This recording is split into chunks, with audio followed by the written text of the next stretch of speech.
Paz do Senhor, irmãos.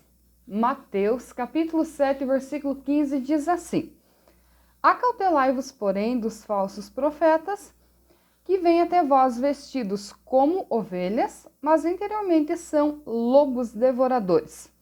16, a parte A, diz assim: Por seus frutos os conhecereis. Quero pensar um pouco com você a respeito do lobo. Vamos analisar o lobo animal. Eu gosto muito do lobo animal. Por quê? Vivem em grupo, em família, tem sua alcateia. É um animal fantástico na questão de liderança. Se você pesquisar, você percebe que na neve o lobo vai abrindo caminho, ele é um bom líder, os outros vão seguindo. Como animal, ele é muito interessante.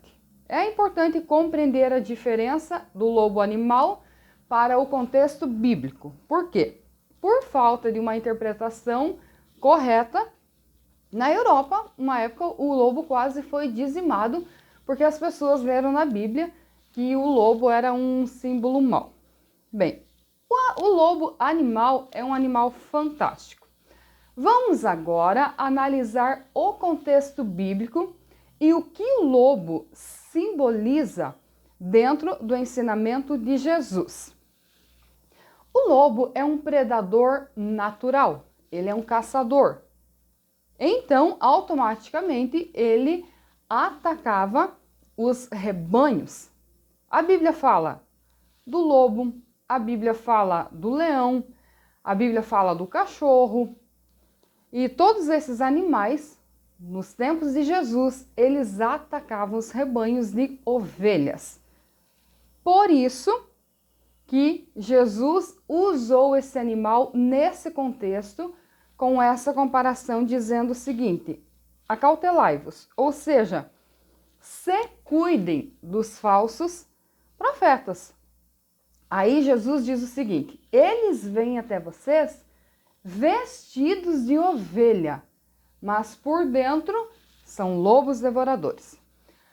Jesus estava falando da aparência de piedade de algumas pessoas.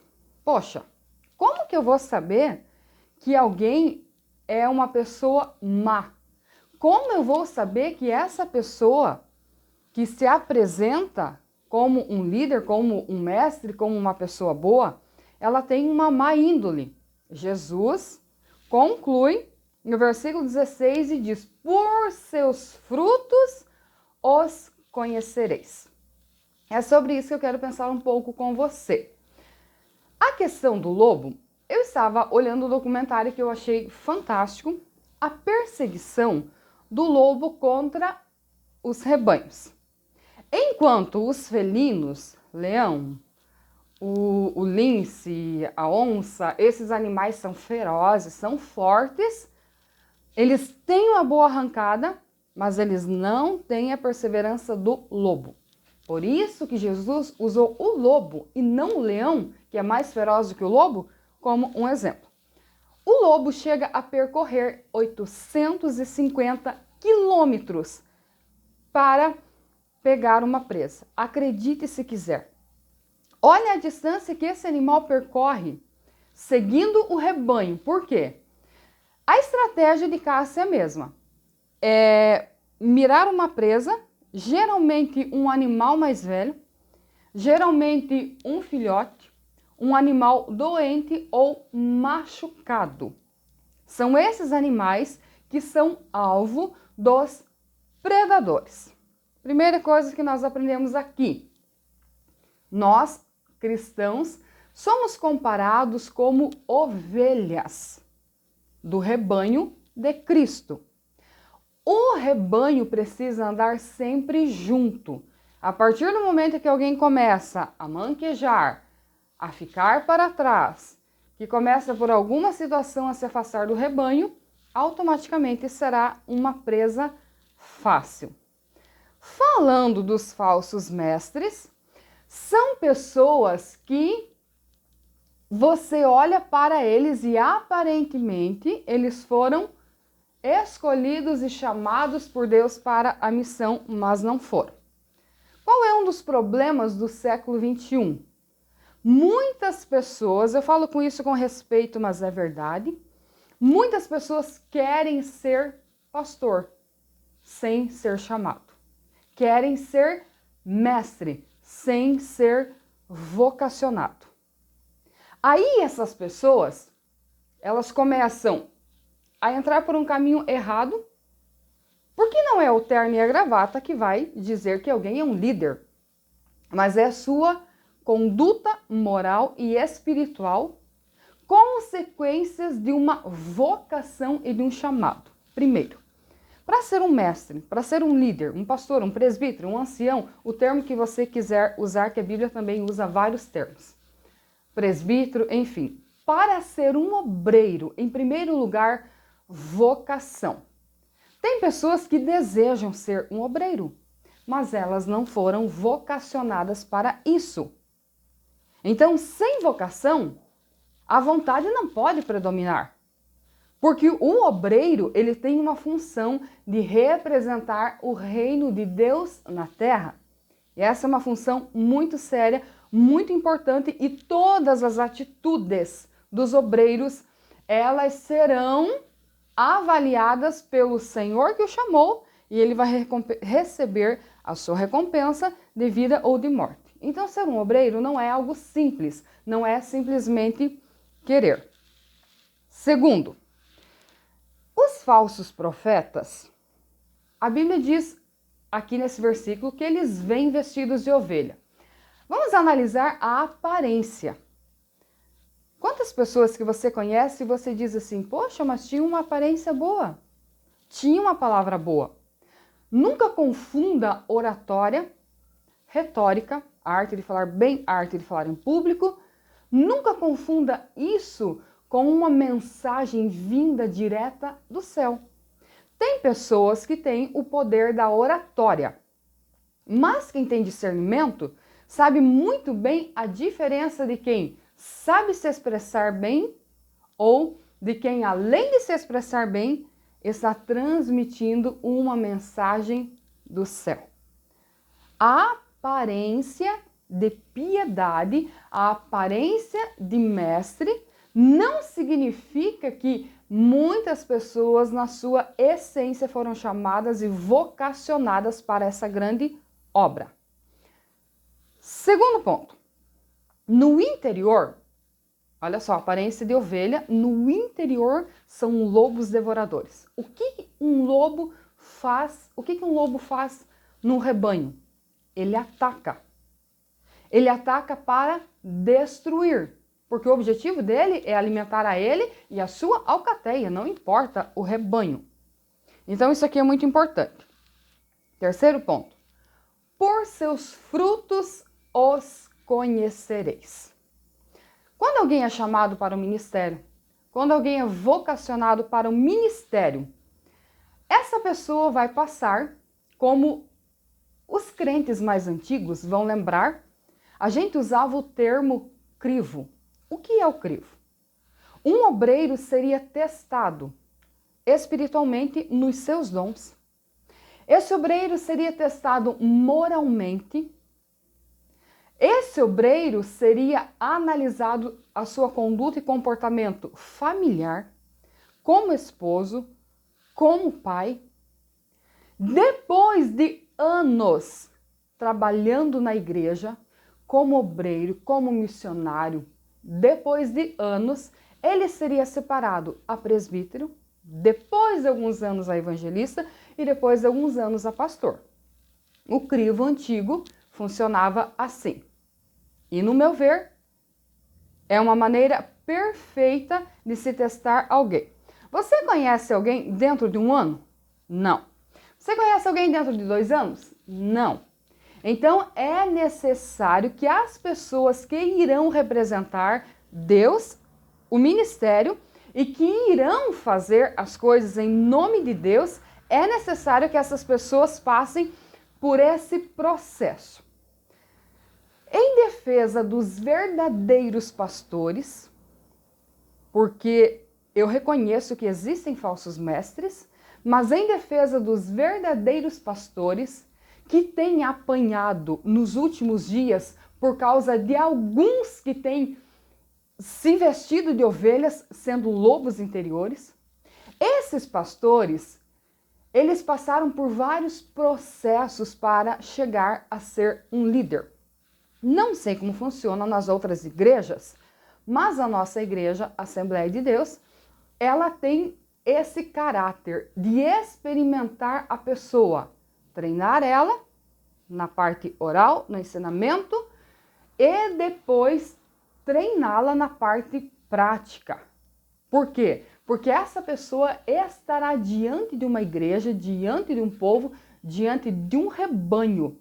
E se não tratar o caráter de uma pessoa, como ela poderá conduzir um rebanho para a eternidade? Perceba que para você que deseja ser obreiro, leviandade não funciona no mundo espiritual. Primeiro, ou servimos a Deus ou não servimos. E no livro de Apocalipse é muito claro para os mornos. Se você é um morno, vomitar-te aí da minha boca, foi o que Jesus falou. Então tem que ter posicionamento. No momento em que um obreiro é chamado para um ministério, claro que se ele é chamado, escolhido, é porque ele já tem uma conduta moral e espiritual. Essa conduta terá que ser aprimorada. Esse obreiro terá que demonstrar em obras, em atitudes, o seu amor a Cristo, a sua perseverança, a sua entrega, o seu caráter. O caráter do obreiro será testado pelo próprio Deus. Duas coisas que todo obreiro passa, todo crente, na verdade, passa, mas como eu estou falando de obreiros e mestres, vamos nos dirigir a eles. Provação. O que é provação? É todo tipo de luta exterior que vem sobre as nossas vidas. Enfermidade, luto, perseguições, todo tipo de problema. E a outra parte que também o obreiro será tentado e testado é a parte moral. Como ele lida com as tentações. A tentação é interna e ela vai revelar os padrões morais da pessoa. Isso aqui é muito sério. E sendo a palavra do Senhor santa, ela tem os critérios e a Bíblia nos ensina qual é a função e o comportamento do obreiro. Ele tem a sua função, ele tem o seu trabalho na igreja, a maneira com que ele procede com a igreja, que é a noiva de Cristo. Mas para que ele possa ter essa função, ele tem que ter os seus padrões morais estabelecidos, o seu interior trabalhado pelo Espírito Santo. Quando a gente se converte, nós entramos em uma fase chamada transformação, regeneração, santificação, que é a limpeza moral, que é a mudança dos padrões comportamentais, que são oriundos dos padrões mentais. Por que a Bíblia fala da renovação do entendimento? Porque eu só mudo o meu comportamento se eu mudar os meus pensamentos. Então agora, Paulo nos ensina de uma maneira muito explícita e a Bíblia toda, ela trabalha essa parte moral. A Bíblia nos ensina o básico. O que roubava, não rouba mais. A partir de Cristo, a conduta mudou. O que mentia, não minta mais. O que matava, não mate mais. Ou seja, as pessoas até vir a Cristo, elas têm uma conduta segundo o seu próprio entendimento, pensamento e consciência. A partir do momento que aceitou Jesus como Salvador, acontece uma imersão no mundo espiritual, o espírito da pessoa começa a ser vivificado, ressuscitado, começa a acordar, começa a haver um despertar da consciência. Por isso que a pessoa começa a compreender que tais coisas são pecado que antes ela não compreendia. O processo é profundo. Imagina uma pessoa que lá no mundo, ela era uma pessoa promíscua, agora ela se converteu. Então ela vai ter que ser liberta. O pecado tem que ser destruído. Ele não pode ser só adormecido. Ainda que algumas pessoas digam que não, o pecado sempre está dentro de nós. O pecado tem que ser dominado. Como que você vai dominar o pecado? Se o pecado é o teu desejo, é a tua concupiscência, que é o desejo desenfreado, como que a gente faz isso? Aí a gente aprende a depender do Espírito Santo. através do conhecimento da palavra, através de uma vida de dedicação, de oração e da instrução do Espírito Santo, a pessoa começa agora a mudar a sua mentalidade, ela começa a entrar em um outro nível, porque ela iniciou um outro tipo de jornada. Falando dos obreiros, todo esse processo tem que acontecer na sua vida e na vida do cônjuge também, porque o cônjuge é quem acompanha o obreiro na sua jornada de fé. Então você percebe que é muito importante, primeiro, trabalhar o caráter para depois essa pessoa estar apta para o ministério. Uma realidade da nossa geração, da nossa época, e eu falo por experiência própria. Algumas pessoas, por mais que elas tenham boa intenção, por mais que elas achem o ministério muito bonitinho, muito legalzinho, elas vêm do mundo e ao invés de se preocupar com a transformação, com a libertação, com a santificação, começam a contender e começam a brigar porque querem o ministério. As pessoas que têm consciência do tamanho da renúncia para o ministério, elas não brigam. Porque elas têm consciência, elas entendem o preço. São pessoas sensatas, são pessoas que já foram quebradas, que já foram trabalhadas, que já foram libertas. Essas pessoas compreendem o peso, elas compreendem a responsabilidade.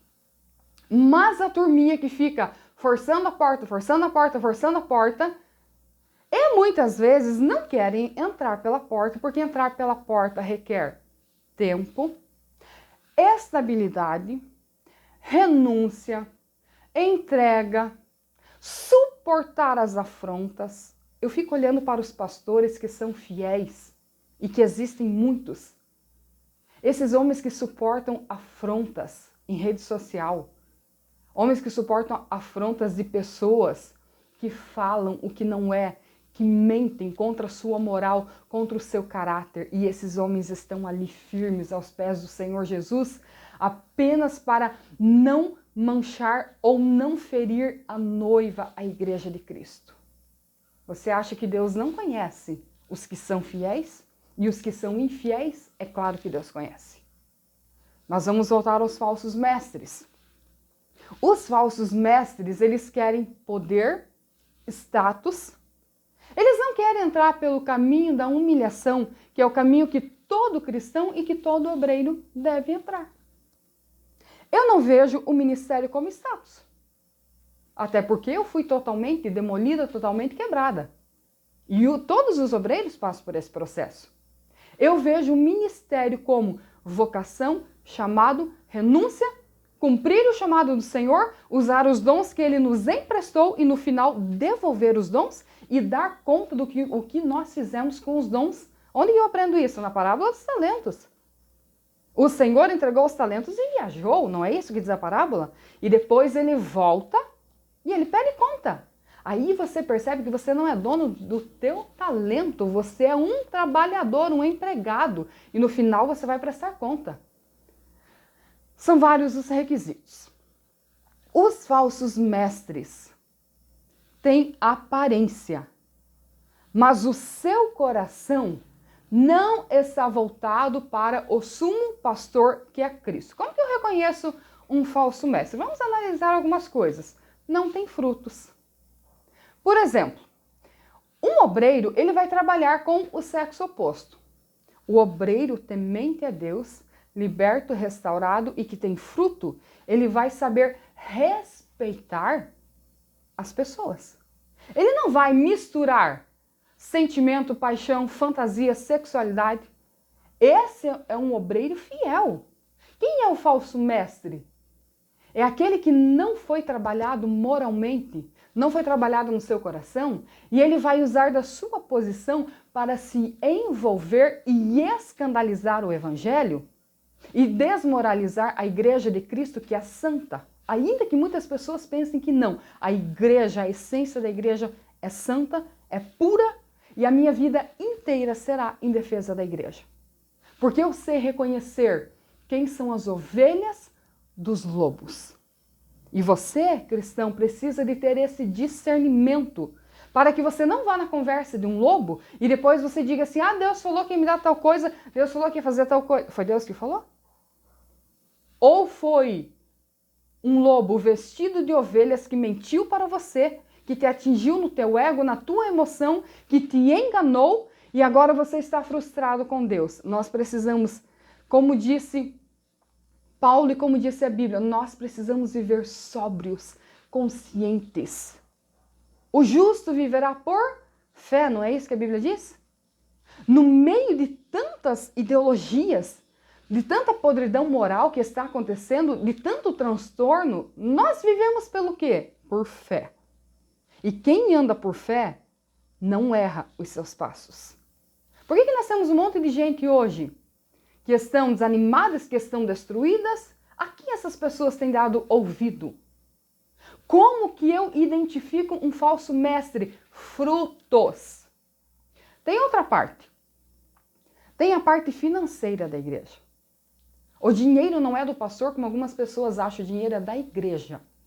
E o pastor administra. Quando ele é uma pessoa moralmente correta, que é liberto, que é transformado, ele vai usar esse dinheiro com sabedoria e com responsabilidade. O que um obreiro, pastor, seja lá quem for, faz com o seu salário é problema dele. Se ele quiser gastar tudo num dia só, o problema é dele. Mas o dinheiro da igreja é da igreja. Você percebe como uma pessoa tem que ser sensata, inteligente, equilibrada e temente a Deus em todas as áreas da vida? Aí os falsos mestres botam uma gravata, com todo respeito eu falo isso, que é uma verdade, se autodenominam líderes. E aí a pressão vem. Aí vem a pressão espiritual, aí vem a provação, aí vem a tentação moral, aí vem o problema de todas as áreas. E eles não têm suporte. Sabe por quê? Porque ministério é pressão. Ministério é para pessoas que estão dispostas a sofrer por amor a Cristo. Tem um monte de lobo uivando por aí e falando coisas que não são verdades, porque têm aparência de piedade, porque negam a eficácia delas. Negam a eficácia dela e tem pessoas dando ouvido para essas pessoas. Você, cristão, tem que ter discernimento. Você não pode se transformar num julgador, de chegar e ficar julgando todo mundo. Mas você tem que ter discernimento espiritual das coisas. Analise quem é o verdadeiro obreiro, quem é o verdadeiro pastor, os seus frutos. A Bíblia diz o seguinte, eu vos chamei e vos nomeei para que vades e deis frutos e o vosso fruto permaneça. O ministério é sagrado. A pregação do evangelho é fantástica. Por isso que Satanás trabalha contra a vida dos fiéis. Agora, você que foi chamado para o ministério e tem se mantido fiel, sóbrio, honesto, consciente de que dará conta das tuas obras com o teu Senhor, você é alguém que representa o reino de Deus na terra. Agora, pessoas que se autodenominam líderes, sem nem saber o que é uma liderança. Porque um princípio básico, quem não sabe trabalhar como segundo, não serve para ser um líder. E o que nós vemos hoje são pessoas insubmissas. Vamos analisar agora a natureza da ovelha para o lobo. A natureza da ovelha é dócil. A natureza da ovelha é o quê? Seguir o seu pastor. A Bíblia diz que as ovelhas conhecem a voz do pastor, não é assim? Interessante que eu estava olhando um vídeo lá de Israel e eu achei muito fantástico. Vários pastores se encontraram com os rebanhos. Aí você olha e misturou tudo aquele monte de ovelhas. Ninguém sabe quem é quem. E os pastores conversando. No momento de ir embora, os pastores se despedem e cada um segue um rumo e as ovelhas seguem a voz do pastor. Eu achei tão lindo isso. Por quê? Isso fala do relacionamento. Nós temos que ter relacionamento com o nosso líder e com o nosso sumo pastor, que é Jesus Cristo. A ovelha precisa seguir, precisa conhecer a voz, precisa obedecer. Por quê? Porque o pastor é responsável não apenas de negociar a carne e a lã da ovelha, mas de proteger a ovelha. Proteger de quem? Dos lobos. Sabe qual que é o problema dos nossos dias? Que quando se aconselha algumas pessoas, elas se acham tão inteligentes que elas não têm dado ouvido às palavras dos homens de Deus e elas têm dado ouvido a lobos. E sabe o que um lobo faz com uma ovelha? Estraçalha, come, dilacera. Vamos analisar agora a natureza do lobo. Qual é a natureza do lobo? O lobo é voraz, o lobo é briguento, o lobo é insubmisso. Você já deve ter visto algum testezinho que os pastores fazem no cair da noite, quando as ovelhas vêm entrando para o rebanho, e quando já está meio escuro, o pastor bate no focinho da ovelha e ela pula para dentro do curral. Quando bate no lobo, imediatamente ele se revela com os seus dentes e com a sua personalidade e ele mostra o porquê que ele está ali. Muitos lobos se infiltram no meio das ovelhas. Com qual objetivo? Estraçalhar e destruir. E eu digo para você, busque discernimento da parte de Deus. Quem são os lobos que estão no nosso meio? Contendeiros, mentirosos, murmuradores, pessoas que não têm respeito pela igreja, não têm respeito pela sua liderança, não têm respeito por si próprio, pecam deliberadamente, mas querem posição. E quando eu olho para essa palavra, Jesus disse, acautelai-vos, tenham prudência. Se acautelai-vos, se cuidem, se previnam dos lobos, porque eles existirão só na nossa geração, em todas as gerações. Eles vêm com falsas ideologias, com falsos ensinamentos, e hoje é assim. Muitas pessoas que têm a natureza de ovelha, quando são corrigidas, elas vão para onde? Para perto do pastor. Mas quando elas têm a natureza do lobo, elas se revelam imediatamente e elas se afastam. O que eu e você aprendemos aqui? O contexto está falando dos mestres, que nós devemos de olhar para eles, de aprender com eles e entender quem são os homens de Deus pelos seus frutos. Mas vamos analisar agora os lobos no meio das ovelhas? Tem lobo querendo ser tratado como ovelha. Só que o pastor sabe quem é ovelha e quem é lobo. Ele tem discernimento. O pastor vai tratar lobo como lobo e vai colocar o lobo no lugar dele. E o lobo vai receber lança, o lobo vai receber funda, o lobo vai receber corridão do rebanho, porque ele está ali apenas para dividir, dispersar, assustar e depois se revelar como um predador. Vamos ser mais ovelhas. Essa docilidade, essa submissão, você só encontra num relacionamento com Cristo e através do conhecimento da palavra. Quanto mais você conhece da palavra, mais você ama Jesus e mais você se envolve com Ele e desenvolve um relacionamento com Ele. Muitos lobos têm uivado nos nossos dias e pessoas sem discernimento irão cair nas suas garras. Não culpe Deus depois, porque a Bíblia é muito clara. Acautelai-vos dos lobos vestidos de ovelha. Você olha, aparentemente todo mundo é crente, mas as obras diferenciam quem tem Cristo no coração e quem tem Satanás no coração. Olha só, por seus frutos os conhecereis. Repito, louvado seja Deus pelos homens de Deus que têm dedicado suas vidas à obra, dedicado suas vidas ao rebanho. Para quem não sabe, o meu pai era pastor. Saía de casa segunda-feira com sua bicicleta, evangelizava casa por casa em todos os interiores, voltava na sexta-feira, muitas pessoas se convertiam. Ah, por que os obreiros hoje não vão de bicicleta? Porque hoje tem carro, né, irmãos? Não precisa ir de bicicleta hoje tem carro. Vai de bicicleta se quiser. Os obreiros continuam trabalhando hoje nos nossos dias? Sim. E eu quero fazer um apelo para você. Tenha discernimento nas redes sociais.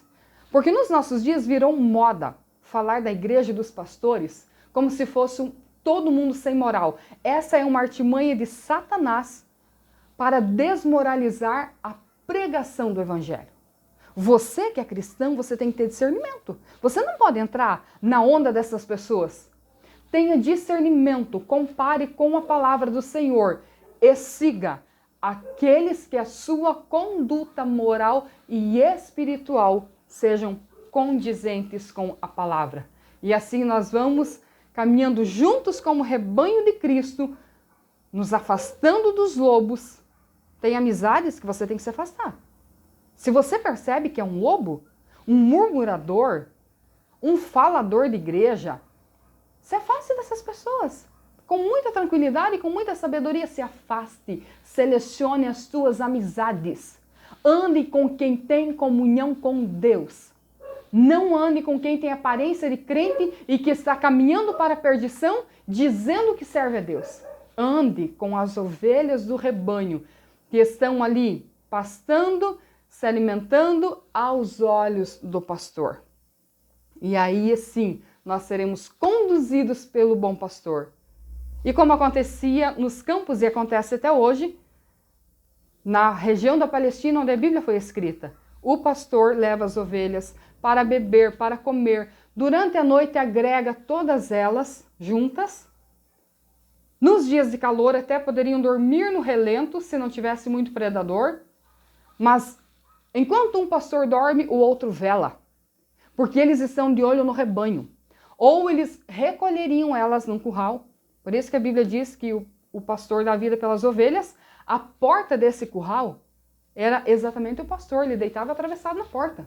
Se um animal ou um ladrão ou alguém quisesse atacar o rebanho, teria de passar por ele. Esse é o verdadeiro pastor. Portanto, quando o teu pastor te chamar a atenção, não fique bravo com ele. Compare o que ele está falando com a palavra. O que ele está falando está na Bíblia? Então respeite, aceite, porque ele está velando pela tua alma.